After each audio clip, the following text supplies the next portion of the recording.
Hey, welcome to the Vintage Vibe.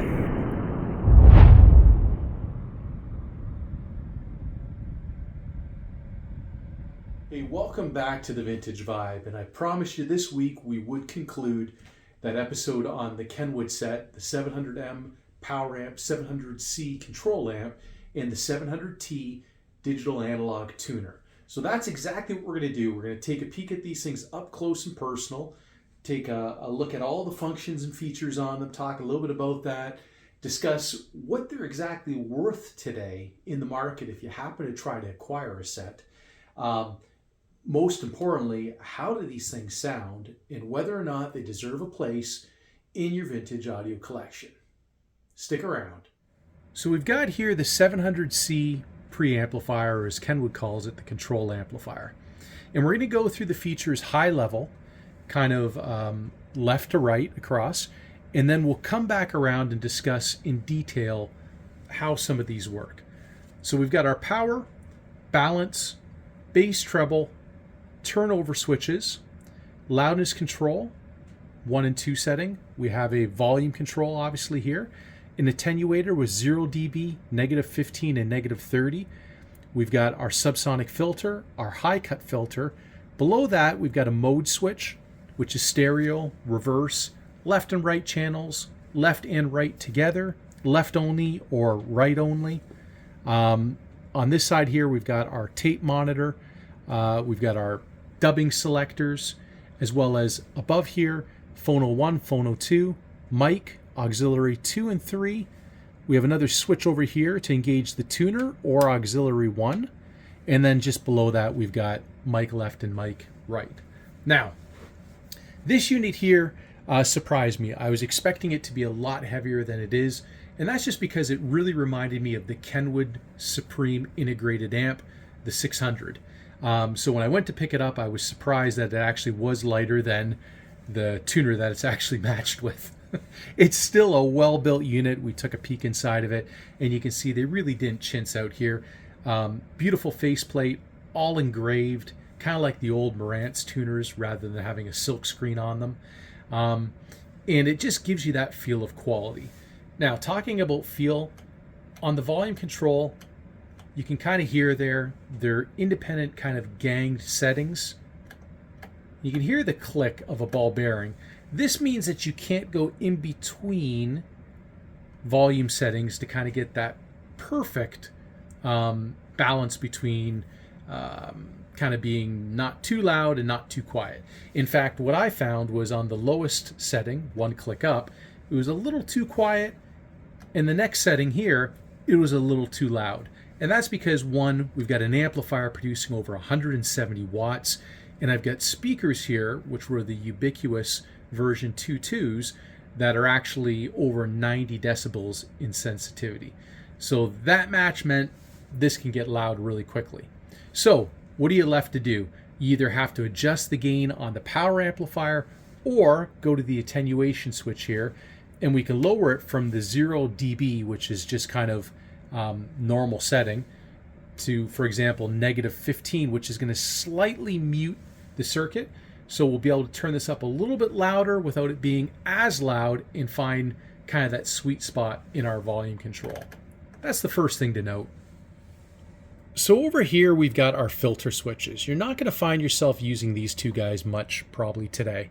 The first one, which is a subsonic filter to cut out the lowest of frequencies, common in the days where we had problems with pressings and records, maybe a warp, we'd get a low frequency rumble from a turntable. You would then cut out the lowest of frequencies to prevent your speakers from moving in and out, so on and so forth, or to reject that rumble. Likewise, the high frequency filter, again, more common in the era where we had a lot of FM tuners and you'd want to cut out maybe high frequency hiss from stereo reception, or maybe high frequency hiss from a tape deck. So you could either cut out 7,000 hertz and above or 12,000 hertz and above. Assuming you don't need to touch any of that, which I didn't, you have over here your source selector. Mic, phono 2, phono 1, auxiliary 2, auxiliary 3, auxiliary 1, and tuner. So the way this simply works is, hey, if I want late night karaoke, I'm on the mic setting. And I can plug in a microphone down here. You've got an input for left and right channel, and we can go nuts. Phono 2, Phono 1, pretty self-explanatory. Auxiliary 2, Auxiliary 3. If I want to get to Auxiliary 1, flick of the switch downwards. This is all disengaged, and we're now in Auxiliary 1. Likewise, if I want to go to the tuner, flick up. If I want to control this again, go into the middle section, and you can do just that. Now, below it here, tape monitor. This is your source, which is where I keep it.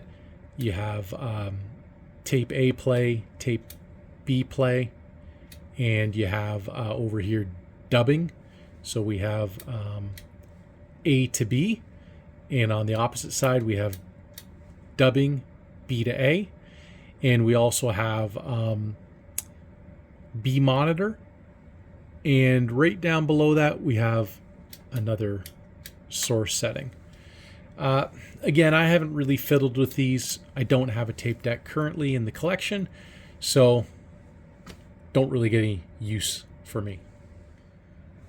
Tuner, I think really neat. Again, starting left to right, we've got our power switch, phones jack, meaning your earphones, output level, okay, multiplex on,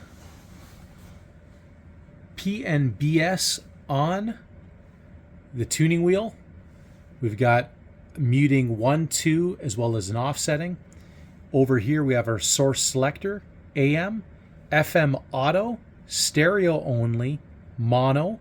We have a multipath switch, and up top we have a dimmer control. So our output level here is just that. This adjusts the output of the tuner, meaning it's not a fixed output. You determine how loud it is or how much signal you're sending to the preamplifier.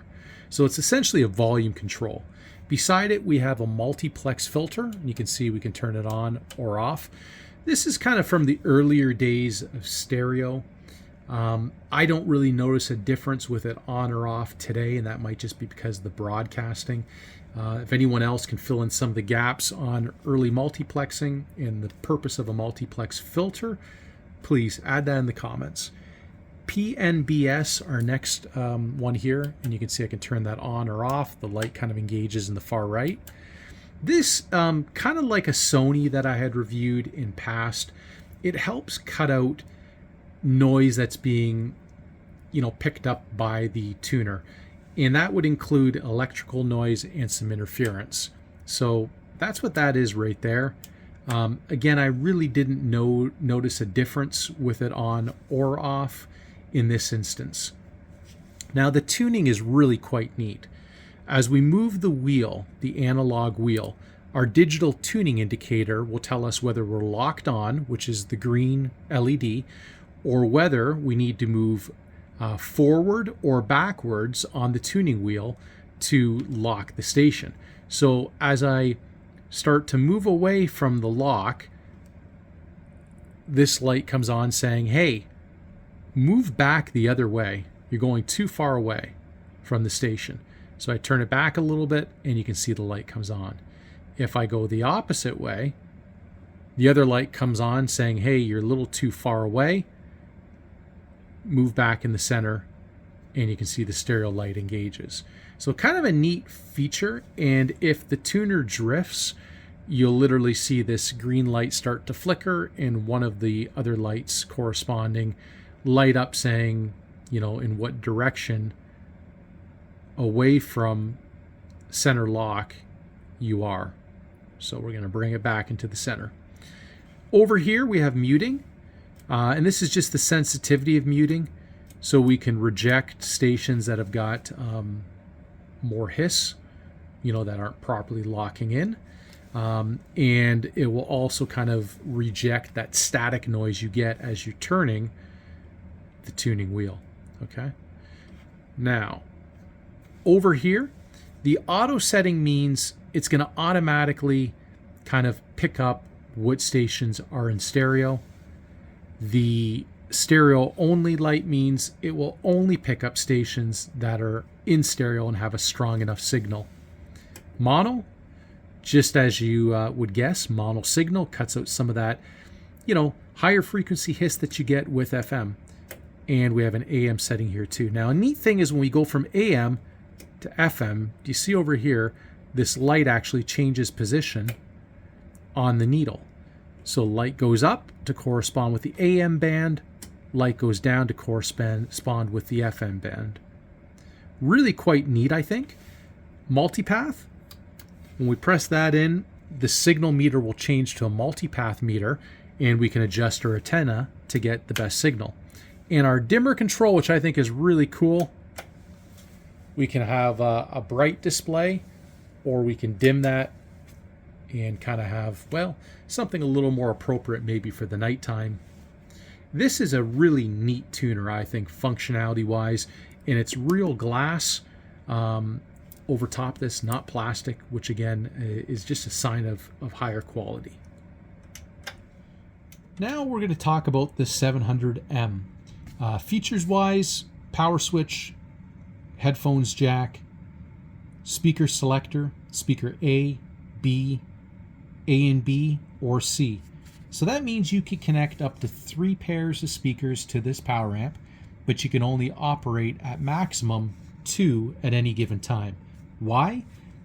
It's a 4 to 8 ohm rated amplifier. And if you were to connect 3 8 ohm speakers all at once, running in parallel, which they would be, you'd be producing about a 2 ohm load, and you could overload the amplifier and essentially blow something up. So it restricts you from being able to do that. Left gain, right gain, there is no right or wrong setting. It allows you to finely tune, balance, and match your preamp to your power amp. I've got mine set at about 3/4 at the 8 setting. Next, we have our meter range off, 0 dB, -10, or -20. This will adjust the sensitivity of the actual meters. And the meters, I wish you could see them lit up. This has either 5 or 6, I can't remember the number, 8-volt bulbs. I've got them on order. And what it creates is a gorgeous greeny blue hue that really rivals the look of Macintosh. Yes, I've said that, and it's not blasphemy. I'll show you what one looks like operating here in the top corner of the screen. This is absolutely gorgeous when it's lit up, and again, a real glass display, just like higher quality amplifiers like the Macintosh would have. FAR control here, input A and input B. I'm not quite sure why they had 2 separate inputs for this, but essentially you could use 2 separate preamplifiers, not at the same time, but separately if you wanted. Not sure if that was intended for running in a independent source. So let's say you had a CD player, you could go to B, and you could bypass a preamplifier and adjust the volume just with your level control, and essentially be bypassing a preamp from a more direct source. Other than that, not sure why they did it. We have a subsonic filter up top, a little redundant. Again, if you're buying one of these, you're probably buying the set because you've got the money to do that. And to have a subsonic filter here as well as on the preamplifier, to have a headphone jack here as well as on the preamplifier, again, a little redundant. We have a dimmer control down here, which will, again, control the illumination here on the front of the amplifier. And I think it's a beautiful looking amplifier. Again, nicely engraved rather than using silk screens. And as I turn the volume up, I've got the speakers off at present, but you can see the needles kind of responding. And they'll kind of bounce all around to the music, and that's one of the most beautiful things I find with some of these older power amplifiers is just that visual display that you get. There's nothing quite like it. Let's just take it all in. I absolutely love these 3. I mean, born of an era in the 1970s where, well, expense really wasn't a concern. It was all about making, quite frankly, the best thing Kenwood possibly could. And wow, that they did make something beautiful, truly statement pieces, including this awesome amplifier. This beautiful preamplifier that looks like it's, well, wearing jewelry. It's just shining like a new diamond ring. Or, in my case, a watch. Yeah, who doesn't love a watch? And this tuner, well, what more can I say with that beautiful amber glow and that cherry red right there at the signal meter? I mean, this thing is an absolute pleasure to use. And really, this was all the beginning of something different, something special, where a few engineers were soon to create AccuPhase. And on the back, well, plenty of inputs, plenty of controls for your phono cartridges, maybe tape decks, and well, whatever antenna you wanted. But the best thing of all with these was just to sit back and listen.